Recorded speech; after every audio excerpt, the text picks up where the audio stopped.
Stan Gibilisco here with an opinion on a practice known as bandwidth throttling, which is practiced by some internet service providers.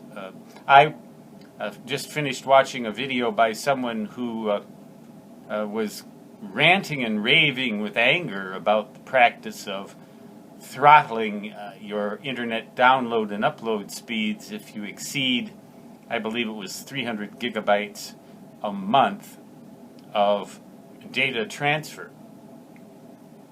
I have an alternative viewpoint about that, and it goes sort of like this.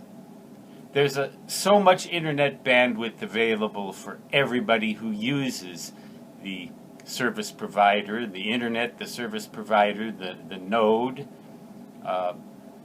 the local neighborhood. There's so much bandwidth available to go around before the rules of communications practice enforce throttling on their own, because if one person takes up 90% of the available internet bandwidth for a neighborhood of 1,000 people, that leaves the other 999 people throttled by Mother Nature. And that kind of throttling doesn't depend on how much they use the internet. It only depends more or less on whether they happen to be unfortunate enough to use it when the internet bandwidth hog is at the table.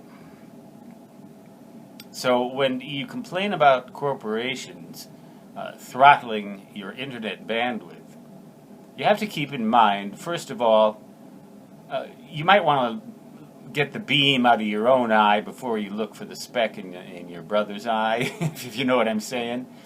And I'm trying to do that with this and hopefully all future, quote, selfie videos, and that is to make them short and sweet and as bandwidth efficient as possible.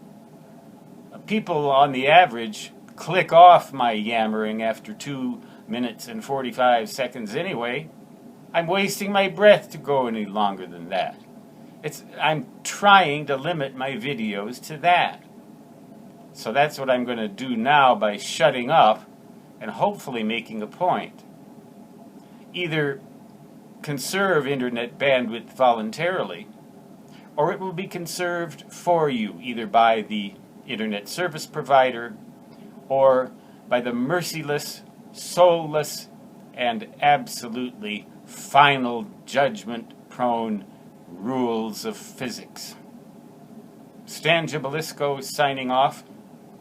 Until next time, so long.